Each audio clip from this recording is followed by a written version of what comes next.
एक दिन नोबिता ने अपने स्कूल की एक पुरानी किताब में एक सफ़ा देखा जिस पर हाथ से लिखा था, काला गांव, जापान का वो मनहूस मकाम जहां सूरज भी तुलवा नहीं होता, जो गया वापस ना आया।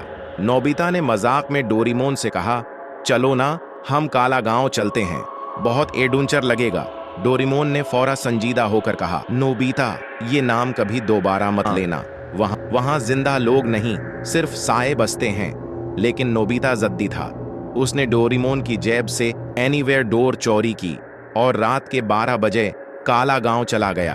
सुबह होते ही डोरेमोन को नोबिता की गैर मौजूदगी का पता चला। उसने टाइम रिकॉर्डर से देखा, नोबिता वाकई काला गांव गया था। जब डोरेमोन वहां पहुंचा, गांव में अजीब खामोशी थी। न हुआ न परिंदे, सिर्फ हर घर के दरवाजे पर काले हाथों के निशान। डोरेमोन ने एक घर के अंदर झांका। अंदर फर्श पर खून से लिखा था, एक बार जो साया तुझे देख ले वो तुझे अपने अंदर कैद कर लेता है। डोरेमोन पीछे हटने ही वाला था कि उसे एक दरख्त के नीचे नोबिता दिखाई दिया। जमीन पर बैठा, मुसलसल हंस रहा था, आंखें खाली और चेहरा सूजा हुआ। नोबिता, डोरेमोन ने चीख कर कहा। नोबिता ने आहिस्ता आहिस्ता सर उठाया और सिर्फ इतना बोला, मैं नोबिता नहीं हूँ, अब वो तुम्हें चाहता है। अचानक नोबिता की गर्दन उल्टी घूम गई और उसकी आंखें स्याह हो गई। वो तेजी से जमीन में घुसने लगा, जैसे कोई हाथ उसे नीचे खींच रहा हो। डोरेमोन ने उसे बचाने की कोशिश की, लेकिन सिर्फ नोबिता का एक जूता बचा, बाकी जिस्म गायब हो गया। डोरेमोन ने भागने की कोशिश की, लेकिन पूरा गांव एक दायरे में बदल चुका था, जिसका कोई बाहर का रास्ता नहीं था। हर तरफ आईने थे और हर आईने में नोबिता की एक नई